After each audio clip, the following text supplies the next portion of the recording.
The SSC selection post examination. It is always considered to be a precursor of the SSC CGL examination. Often, whatever changes we see as experiments beginning in the selection phase exam are always often almost reciprocated in the CGL exam. This year, the major change which we have seen in the notification for the selection post exam is the introduction of sectional timer. So they have done away with the composite timing method and now they have introduced a sectional timer for each section, which is precisely the 1 hour paper will be divided into 4 sections of 15 minutes each. So the idea is there is a huge shift in how you will now strategize and prepare for your exam. It is not the same anymore because the previous germ technique which everybody used to follow, that we start with GK, move on to English, then to reasoning, then to quant. We squeeze out every second which we can from the other sections to give it to the quant section in the end, and we used to manage the best possible score. That is not going to help you at all. Though going forward, I can tell you this much, that if we are talking about a sectional timer, of course there is going to be some change in the kind of questions which are put across. If they are going to set a timer for 15 minutes for you for a section of 25 questions, they are going to make sure that the questions should be somewhat doable in that timeline. It cannot completely be impossible, but you can't rely on that fact alone. You have to be prepared at your end also. So by the end of the session, you will be able to completely understand that what should be your strategy, how to deal with the sectional timer. Okay, so this is the change, end of composite flexibility, where you could divide your time as per your whims and fancies in the sections. You could change in the sections frequently. You can't do that anymore. It is locked. Once the section shifts after the time ends, you can't come back to the section even to recheck it. So mark for review, etc. Everything will work in that sectional timer only, right? So this is the new reality, that every section will have its time limit. So what exactly is the biggest problem here is that if you have an unspent time, for example, GK and English, often a lot of students are not facing difficulties from that perspective. Why? Because as it is, they were solving it below the 15-minute window.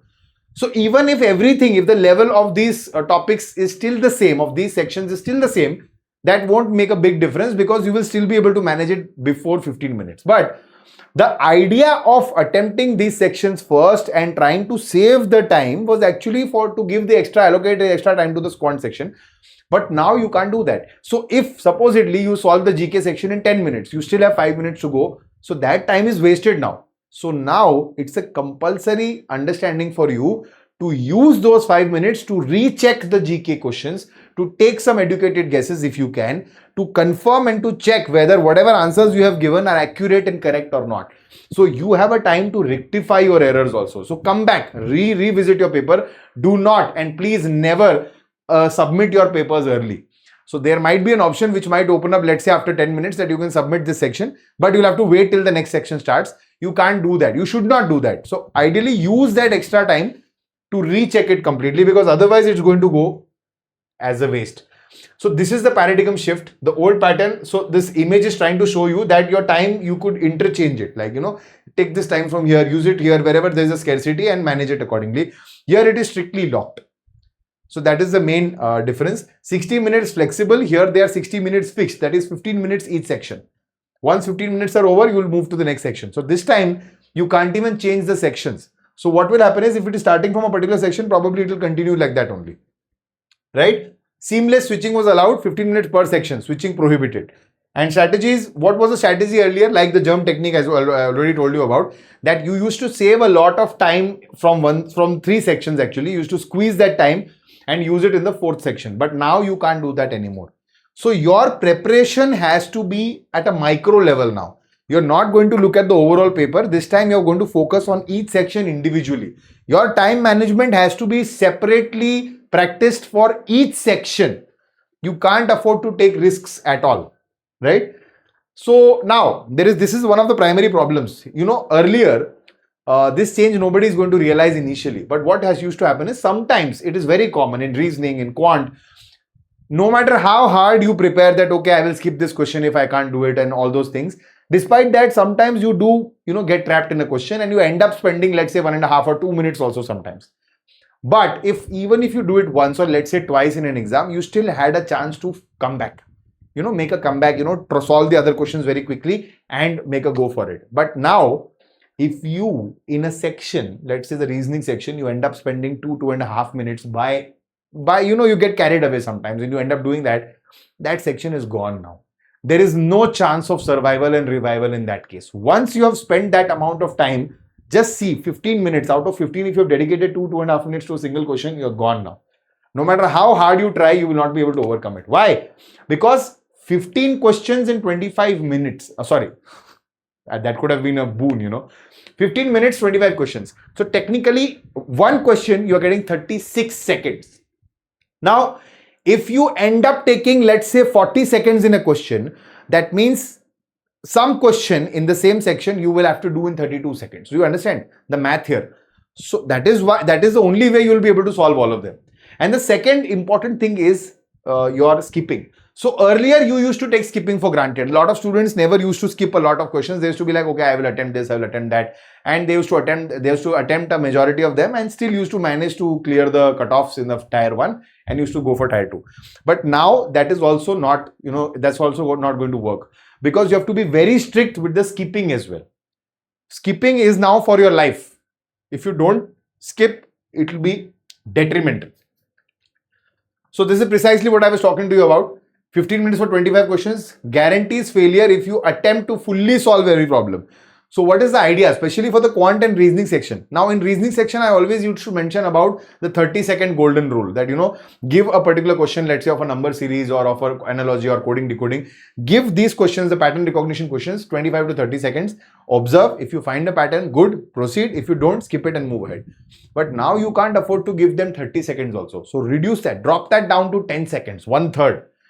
That means 10 to 12 seconds. If you can get a logic, proceed. If you can't, please skip it and move ahead. That is the basic strategy. That is how you should approach. In quant also, or in reasoning also, wherever you find something calculative, that is, if a calendar-based question, regular calendar-based question has been asked, and you think that I know how to do it, but I know that this is going to take 3, 4 steps, 5 steps to get the answer. Okay, it is going to be time consuming. Can I actually buy or time from the future questions? I don't know that. I have not gone through the paper. So don't take that risk at this stage. In this stage, you have to complete that section first. So let's say you are continuously skipping those, lengthy questions. You just skip. So by the end, let's say out of the 15-minute section, in 9 or 10 minutes, you have seen the whole section once and you have attempted all direct and important questions. You're done with, let's say out of 25, you're done with some 18 questions. So now in the remaining, let's say 6 or 5 minutes, you can come back and now attempt those lengthy questions which you knew. That is a better strategy always, right? So 2 things which you need to keep in mind. Again, I'll reiterate. Number 1 is, if you see that a particular question, that logic is not clicking to you in the first 10 seconds, drop it and move ahead. And if you see that you know already that I will be able to solve it, but it is going to be lengthy, then also drop it and move ahead. Come back to it later on in that 15-minute window only. Right? And you have to constantly practice about this. You have to constantly have bursts of 20-25 questions in a timeline of 15 minutes repeatedly, section wise. Okay.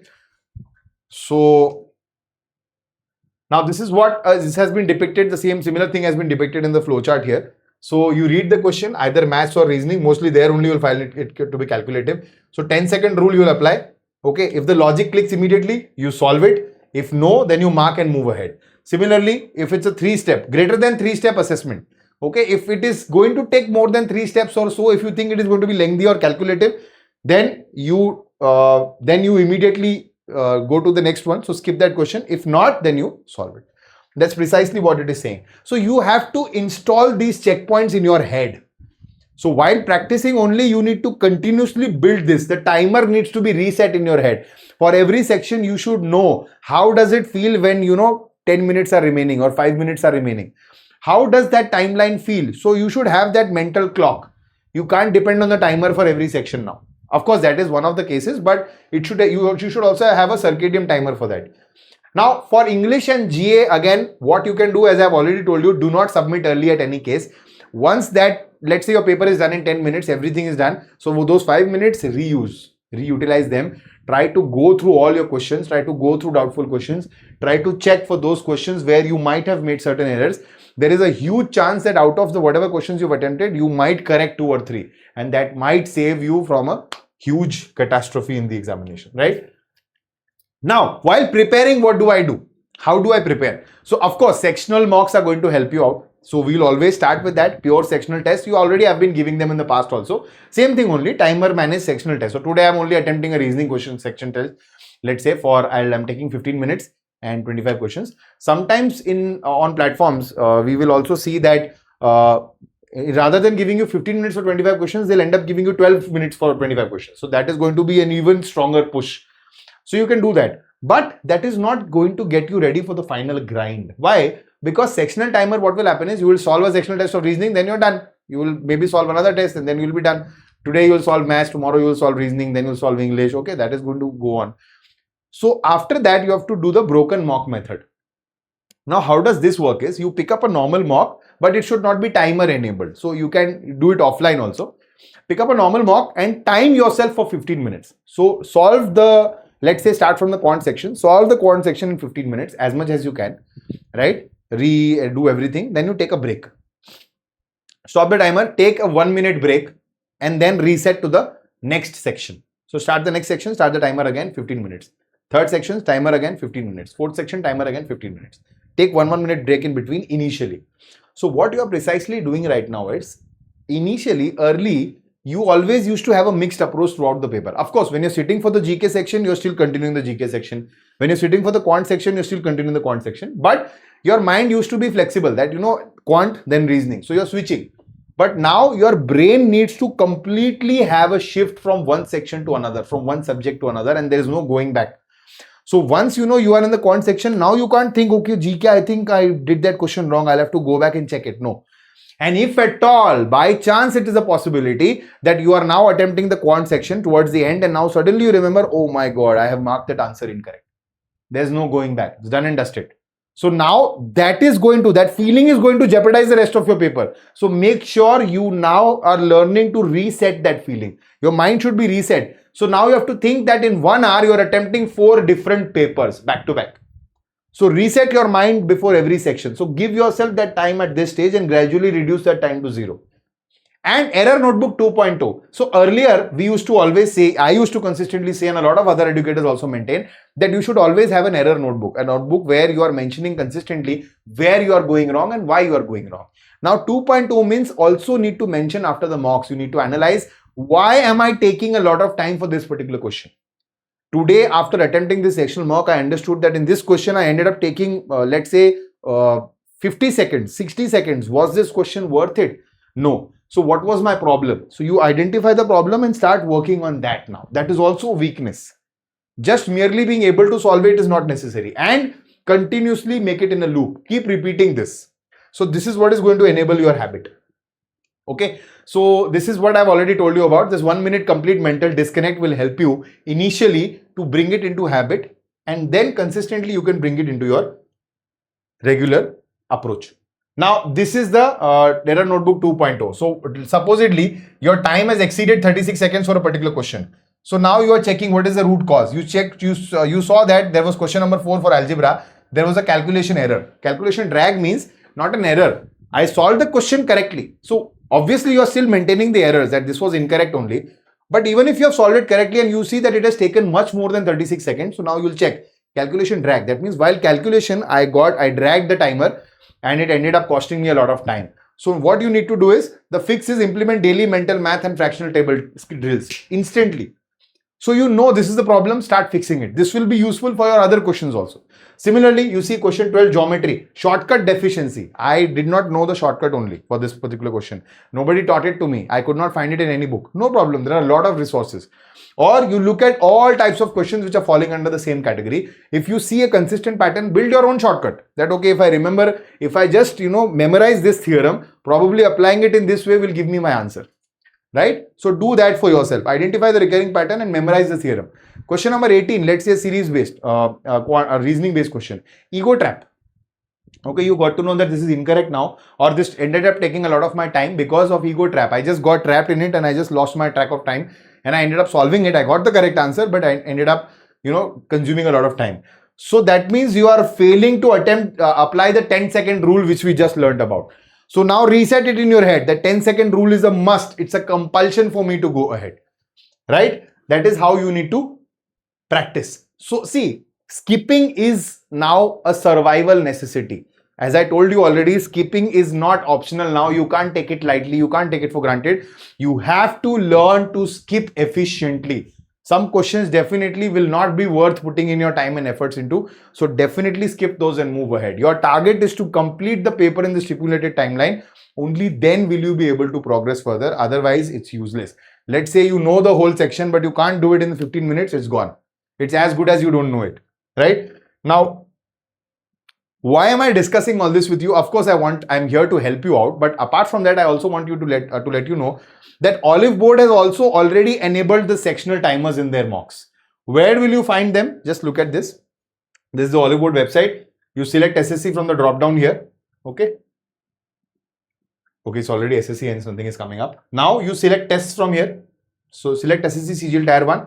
Scroll. And this is precisely where you will get it.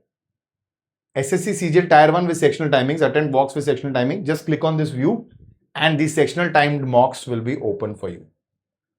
Okay, so go ahead and solve these so that you can practice this and get accustomed to the feeling of how a sectional timer works and how you can tweak your approach to fit into the maximum benefit for you. So that's it for today, guys. Thank you so much for watching the video till the end. If you are new on the Oliveboard platform, hit the subscribe button right away. Like this video and share it across platforms so that others can also benefit from the same. Thank you so much. Bye-bye. Namaskar. Jai Hind.